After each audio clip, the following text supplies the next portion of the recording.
At 8:15, a breaking news update from Virginia Beach, where a school bus was involved in a deadly accident a little more than an hour ago. It happened near the intersection of South Independence Boulevard and Holland Road.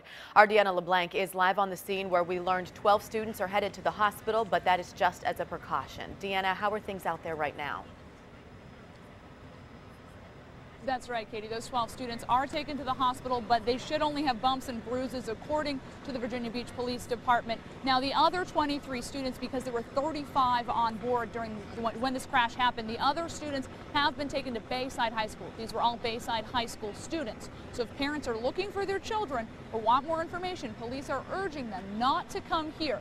There are no children here, and traffic is backed up in many directions. So go to Bayside High School if you'd like to be reunited with your children. Now, as for what's going on behind me, let me step out of the way. The crash reconstruction team has got here since we last gave you an update. It looks like it's all quiet right now, but they've been out taking pictures, taking measurements, and using their evidence markers to try and figure out how this crash happened. Here's what we have confirmed from police. You can see very obviously a yellow school bus crashed into the back half of this blue-green sedan. Police believe that the driver of the sedan was ejected because of the force of the crash and was then run over by the bus and died on impact. Now, no students were seriously injured. The driver of the bus was not seriously injured, but this one man, this driver of this blue-green sedan, is dead. Now, several witnesses rushed to the scene. I spoke with many of them who tell me they helped get the students off the bus. The students were brought to a shopping plaza until a second school bus could come and pick them up. Now, traffic is sort of a nightmare here if you're trying to get this way. The police suggest an alternate route of going northbound on Holland Road at South Plaza and connecting back to Independence that way. Now, we do have team coverage of this accident. We have Chopper 10 on the way, and our Don Roberts is also en route to the hospital to have more continuing coverage from there. He'll talk with hopefully students and parents there as we continue to learn more information about what's going on here. Katie?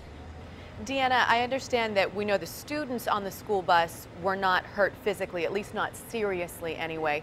Any word on how they're doing mentally? This has to be something very scary for children. Did folks at the scene happen to see how the kids were doing when they got off of the bus? Yeah, police wouldn't comment on how the kids were doing, but I spoke with one woman who physically ran onto the bus to help get the kids off. She said they were screaming, they were physically upset. She said they did calm down once they got across the street, but many of them just were calling their parents. They said they wanted their moms.